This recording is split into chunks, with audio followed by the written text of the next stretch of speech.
అందరికీ నమస్కారం.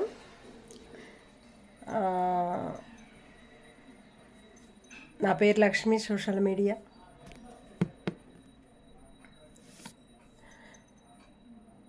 ఈ రోజును కూడా మేము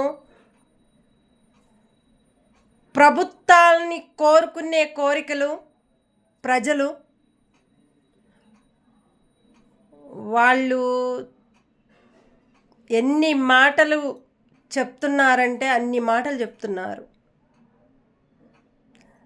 మాకు ప్రభుత్వం పట్టించుకోవటం లేదు. మళ్ళా కొత్త ఓట్ల ఎలక్షన్ల అదొకటి ఫామ్ తీసుకొచ్చారు, ఇంటికి ఇచ్చిపోతున్నారు, కానీ పట్టించుకోవటం లేదు. చదువు ఉండే వాళ్ళకి చదువు రాని వాళ్ళకి ఆ ఫామ్ ఇచ్చిపోతే ఎవరికి తెలుస్తుంది? ఏం చేస్తారు? వస్తారు, ఇచ్చిపోతున్నారు, పట్టించుకోవటం లేదు. మరి వాళ్ళు ఏం చేస్తున్నారు, ఎందుకు పంపించారో మాకు అర్థం కావటం లేదని మహిళలు చెప్తున్నారు. అట్లాగని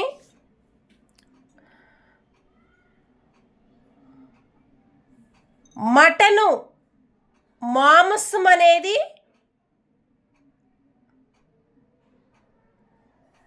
చాలామంది కూడా ప్రజలకి రేటు ఎక్కువ పెంచారు కాబట్టి వాళ్ళు తినలేని పరిస్థితుల్లో ఉండి కట్టుకోలేక ఆ అమౌంట్ 1000, 1200, 1300, 1500 అంట కిలో మాంసం అనేది.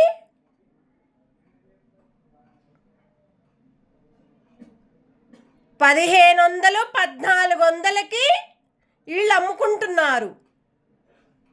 దాంట్లో కూడా ఆ మురికి అదంతా వేసి అసలు కనీసం తినటానికి కూడా లేకుండా కట్ చేసి వేస్తున్నారని చెప్తున్నారు. ఆ పొట్టలు లోపల గుజ్జులు అవి వేస్తే ఏం తింటారు? ఏం తినలేరు కదా. డబ్బులు తీసుకునేది ఎక్కువ, మటన్ ఇచ్చేది తక్కువ. వాళ్ళు చాలామంది కూడా అదే చెప్తున్నారు ప్రజలు. అట్లాగని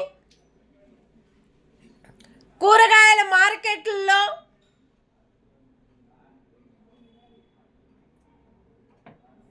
ఈ వర్షాకాలంలో కూడా బయట టమాటా 3 కిలోలు 4 కిలోలకు 100 రూపాయలు ఇస్తున్నారు. ఈ మార్కెట్లలో చేసుకునే వర్క్లో వాళ్ళు ఎంత అమ్ముకుంటున్నారు? మరి బయట అమ్ముకునే వాళ్ళ టమాటాలు చాలా బాగున్నాయి.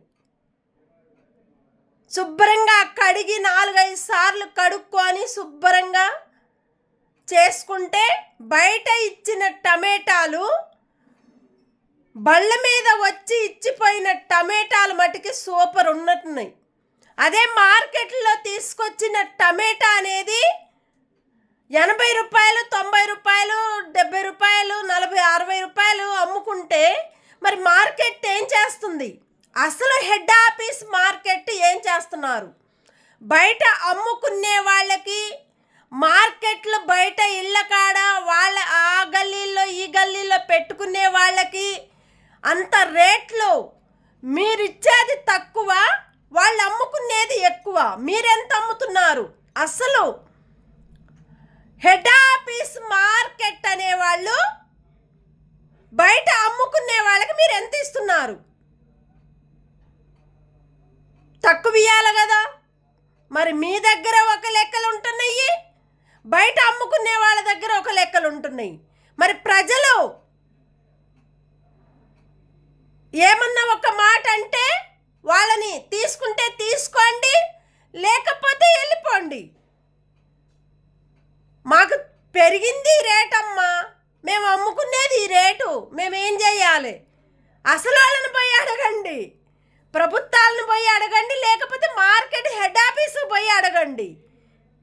మేమేం చేయలేము, మాకు ఇచ్చిండ్రు, మేము అమ్ముకుంటున్నాం, మేమేం చేయాలి అని అంటుంటే ఒక మాట అంటే 20 మాటలు తిడుతున్నారు మార్కెట్లో పనిచేసుకునే వాళ్ళు. అమ్ముకునే వాళ్ళు ఒక్క మాట నోటమ్మిటి వాళ్ళు అడిగినందుకు బండ బూతులు తిడుతున్నారు. అది కరెక్టేనా? మరి అమ్ముకుంటానికి మార్కెట్ ఎందుకు పెట్టుకున్నారు? అసలు మేను మార్కెట్ అనేది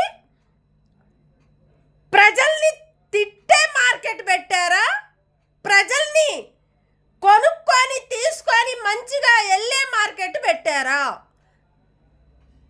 అసలు విషయాలు ఏంటి అంటే చాలా ప్రాబ్లమ్స్ అవుతున్నాయి. పచ్చిమిరపకాయలు 70 రూపాయలు 80 రూపాయలు అమ్ముతున్నారు. పచ్చిమిరపకాయల రేట్ ఎంత ఉంది? మస్తు పండుతున్నాయి పచ్చిమిరపకాయలు. కాకపోతే ఒక్కోసాట వర్షాలు పడిన వల్ల కూడా కొద్దిగా పండగ ఎండలకి వాటికి ఏదో మొత్తానికి ఒక్కొక్క ఏరియాకి ఏదో ఒక్కొక్క ఏరియాకి వస్తాయి కదా, ఒక్కొక్క పంట పండించిన రైతులకైతే వస్తాయి కదా. మరి ఆ రేటు వాళ్ళు ఇచ్చిన రైతులు తక్కువకి ఇచ్చినప్పుడు మీరు ఎందుకు ఎక్కువ అమ్ముకుంటున్నారు మార్కెట్లో ఉండేవాళ్ళు? అదే రైతులే అమ్ముకుంటే రైతులకు పెట్టండి మార్కెట్ అనేది, హెడ్ ఆఫీస్ మార్కెట్లు అనేది రైతులే అమ్ముకుంటే రైతులే పెట్టుకుంటే అయిపోతుంది కదా. మీరు వచ్చి మార్కెట్లో ప్రజల్ని మోసం చేస్తూ ప్రజల్ని తిడుతూ ఉంటే, ప్రజలు మాట్లాడే మాటలు చెప్పకుండా వినకుండా ఏం లేకుండా ఉంటే, ప్రజల్ని పట్టించుకోకపోతే మరి మార్కెట్ ఏం చేస్తుంది? హెడ్ ఆఫీస్ మార్కెట్ ఏం చేస్తుంది? ప్రజల్ని తిట్టమని చెప్తుందా? ప్రజల్ని కొట్టమని చెప్తుందా? ప్రజల్ని గలీజు మాటలు మాట్లాడి కూరగాయలు తీసుకొని అమ్ముకుంటానని చెప్తుందా? మీరేమన్నా చేసుకోండి అని చెప్తుందా? మరి ఎందుకు ఇచ్చారు హెడ్ ఆఫీస్ మార్కెట్ అనేది? ఎందుకు పెట్టారు? ప్రజల్ని ముంచటానికి పెట్టారా మార్కెట్? ప్రజల్ని తిట్టడానికి పెట్టారా మార్కెట్? ప్రజల్ని కొట్లాట్ల పంచాయతీలు పెట్టడానికి పెట్టారా మార్కెట్లు? ఇది కరెక్ట్ మార్కెట్లు కాదు. కొన్ని మార్కెట్లు కరెక్ట్ ఉన్నాయి, కరెక్ట్ చేస్తున్నారు. కొన్ని మార్కెట్లు ప్రజల్ని మోసం చేస్తున్నారే తప్ప ప్రజల్ని పట్టించుకోవటం లేదు ఎవరు కూడా. ప్రజల్ని పట్టించుకునే ఏ ప్రభుత్వాలైనా కూడా రావటం లేదు. మాకు కడుపు నింపుకుంటానికి కూడా మాకు నతి లేకుండా అయిపోతుంది.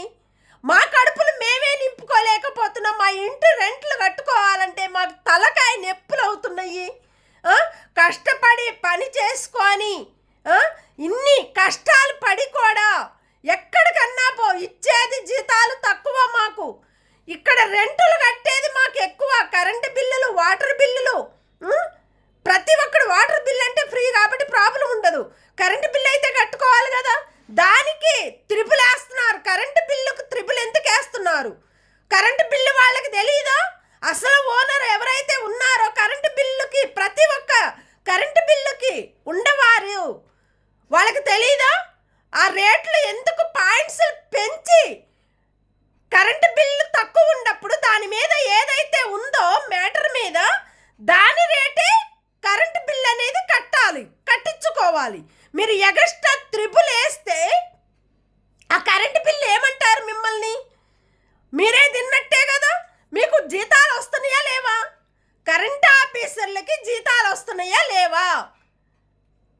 మరి ప్రభుత్వం ఇలాంటి ఎందుకు పట్టించుకోవటం లేదు? చెప్పాలి కదా. వాళ్ళు ఒక్క దాని మీద కరెంటు బిల్లు 170 రూపాయలు వస్తే 300 రూపాయలు వేస్తున్నారు. 180 రూపాయలు 200 వస్తే 350 360 వేస్తున్నారు. మరి ఏం దొబ్బుతున్నారు? ఏం చేస్తున్నారు? మీరు పని చేయటానికి వస్తున్నారా? దొంగలుగా లంచాలు తీసుకుంటానికి మీరు చదువుకున్నారా? కరెంట్ ఆఫీసుల్లో చదువుకొని ఇలాంటి దొంగ లెక్కలు కరెంట్ ఆఫీసుల్లో చేస్తున్నారా? కరెంట్ ఆఫీస్ అంటే ఎట్లా ఉండాలి? మాటకి మర్యాద అన్న కరెంట్ ఆఫీసు వారికి రావాలది తెప్పించుకోవాలి. మంచి మర్యాద, మాటకి మంచి మనసు అనేది మనం తీసుకొచ్చుకుంటేనే మన కరెంట్ ఆఫీస్ అనేది మనకి ప్రతి ఒక్కళ్ళకి కూడా వెళ్ళిపోతుంది. ఇన్ని రేట్లు పెంచుకుంటా పోతే మార్కెట్లో రేట్లు పెరుగుతున్నాయి. పంట పండించిన రైతులు దాంట్లో తక్కువ అవుతున్నాయి. వాళ్ళేమో కష్టపడి దున్ని చేసి వాళ్ళకి సంపాదన లేదు, బయట అమ్ముకునే వాళ్ళకి సంపాదన ఉంది. మరి అంత సంపాదన అనేది మార్కెట్ వాళ్ళకి కూడా రావాలి కదా, ప్రజలకు కూడా రావాలి కదా. తక్కువ ఉంటేనే మెచ్చుకొని ఎక్కడైనా కొనుక్కుంటారు పేదవాళ్ళు. మీరంటే గొప్పవాళ్ళు, ఆస్తుల మీద ఆస్తులు ఉంటాయి, ప్రభుత్వాలకి కోట్ల మీద కోట్లు ఉంటాయి. మరి ప్రజలకి అంత రేట్లు పెట్టి కొనుక్కుంటారా, కొనుక్కోగలుగుతారా? అంత రేట్లు పెట్టి కొనుక్కుంటారా, కొనుక్కోగలుగుతారా? మటన్లు, కూరగాయల మార్కెట్లు, చికెన్ రేట్ ఎంత అయింది? కిలోకి 350, 400. అదేనా చేసేది పద్ధతి? అంత రేట్లు పెంచుకొని ఇంత అమౌంట్లు దించుకుంటే పేదవాళ్ళు చాలామంది ఇబ్బందులు పడుతున్నారు. ఇలాంటివి రానియకుండా ప్రభుత్వం ప్రతి ఒక్క దానికి పట్టించుకోవాలని మేము కోరుకుంటూ, ప్రజల్ని మంచిగా చూడాలని మేము కోరుకుంటూ,